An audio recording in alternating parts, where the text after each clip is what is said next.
नमस्कार, मी डॉक्टर श्रीकृष्ण पांचाळ, जिल्हाधिकारी जालना।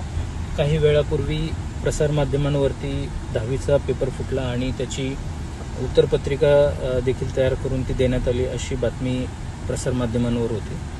तर त्या बातमीमध्ये तथ्य नाहीये, त्याचं व्हेरिफिकेशन करण्यात आलं। जे व्हॉट्सॲपवरती सर्क्युलेट झालं होतं काही प्रसारमाध्यमांकडे, तो प्रश्नपत्रिकेचा भागच नाहीये।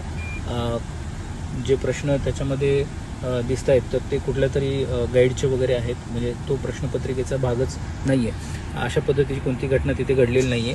त्याच पद्धतीनं तिथे एक दोन व्यक्तींनी पालकांनी तिथे दगड फेकला होता आणि त्या बाबतीमध्ये कायदेशीर कारवाई करण्यात येत आहे। सर्वच केंद्रावरती जालन्यामध्ये कडक बंदोबस्त आणि पेपर कॉपी मुक्त करण्यासाठी प्रयत्न करण्यात येत आहेत आणि तो रेझिस्टन्समध्ये काही लोकांनी तिथे ठराविक मोजक्या लोकांनी तो विरोध केला तिथल्या कर्मचाऱ्यांना आणि त्या बाबतीत कायदेशीर कारवाई करण्यात येते। पेपर फुटीचा असा कोणताही प्रकार त्या केंद्रावरती किंवा त्या तालुक्यामध्ये झालेला नाही आहे। माझी प्रसारमाध्यमांना विनंती असेल की अशी कोणतीही न्यूज देण्या अगोदर जिल्हा प्रशासनाकडून खात्री करावी आणि त्यानंतरच ती बातमी देण्यात यावी। धन्यवाद।